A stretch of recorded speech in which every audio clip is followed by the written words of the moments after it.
Beef கட்லைட் அடிக்கணும். Beef கட்லைட் அதுக்குள்ளே coating masala பார்த்துக்குங்க.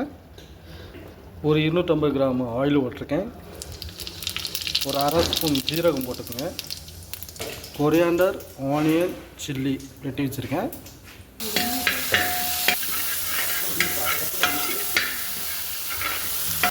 பீஃபு இந்த மாதிரி மிக்சியில் போட்டு பொடியாக அரைச்சி வச்சுக்கோங்க. வேக வச்சு பொடியாக அரைச்சி வச்சுக்கோங்க. சும்மா 1-2 இந்த மாதிரி கிழங்கு வேக வச்சுக்கோங்க. வேக சின்ன சின்னதாக பொடிச்சுக்கோங்க. இப்போ அது கூட மிக்ஸ் பண்ணிக்கலாம். டர்மரிக் பொடி போட்டுக்கோங்க. சால்ட்டு போட்டுக்கோங்க. தனியா பொடி போட்டுக்கோங்க. லேசாக சில்லி பவுடர் போட்டுக்கோங்க.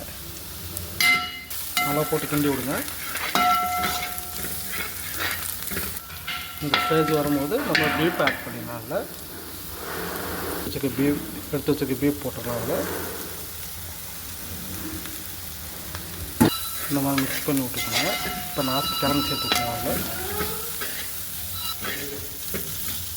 இந்த மாதிரி கிழங்கு சேர்த்து விட்டுருங்க. அதில் கிழங்கு சேர்த்து நல்லா மிக்ஸ் பண்ணி விட்டுருங்க. இந்த மாதிரி ஸ்டேஜுக்கு மிக்ஸ் பண்ணி வச்சுக்கணும். இப்போ நம்ம பவுல் பிடிச்சி கட்லைட்டுக்குள்ள அரைச்சி வச்சுருவோம். இந்த மாதிரி பொடி பிடிச்சிருக்கோம். ரஸ்க்கு பொடி, ப்ரெட் க்ரம்ஸு இதில் போட்டு அரைச்சி மிக்ஸ் பண்ணி ஊட்டி பிடிச்சிருவோம். ஒரு 3 முட்டை, 5-6 முட்டை அடித்து வச்சுருக்கோம். அந்த மாதிரி அரைச்சி இப்போ பவுலில் மாற்றிடுவோம்.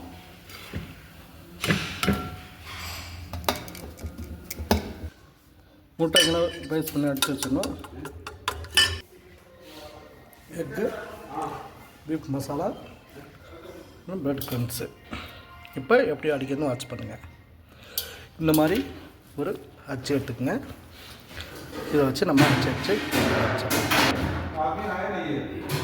இந்த மாதிரி எடுத்துக்கோங்க. இந்த மாதிரி எல்லாத்தையும் பிடிச்சிக்கலாம்.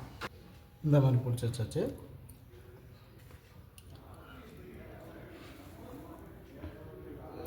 நம்ம கட்லைட் அடிச்சிருக்கோம். இப்போ தான் நம்ம எக்கில் முக்கி ஸ்ப்ரெட் பண்ண ஆரம்பிச்சிருவோம்.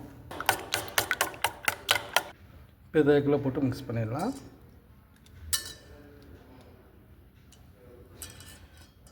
இந்த மாதிரி மிக்ஸ் பண்ணிடுங்க. க்ரம்ஸில் போட்டுருங்க. இது மேலே இப்படி போட்டுவிட்டுருங்க.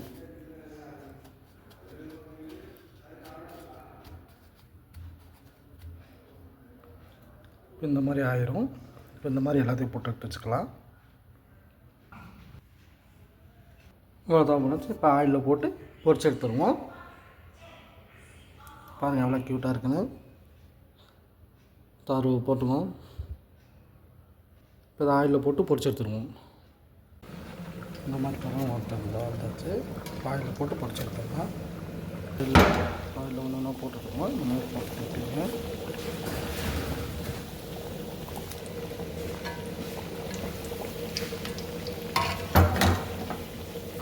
இந்த மாதிரி போட்டு அடித்து எடுத்துடலாம். இந்த மாதிரி ட்ரையில் அடிக்க வச்சிடலாம்.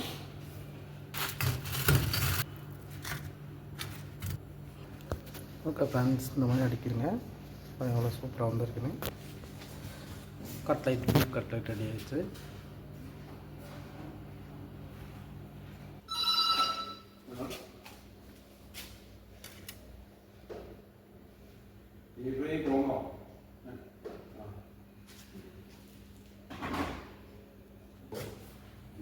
Okay, thank you.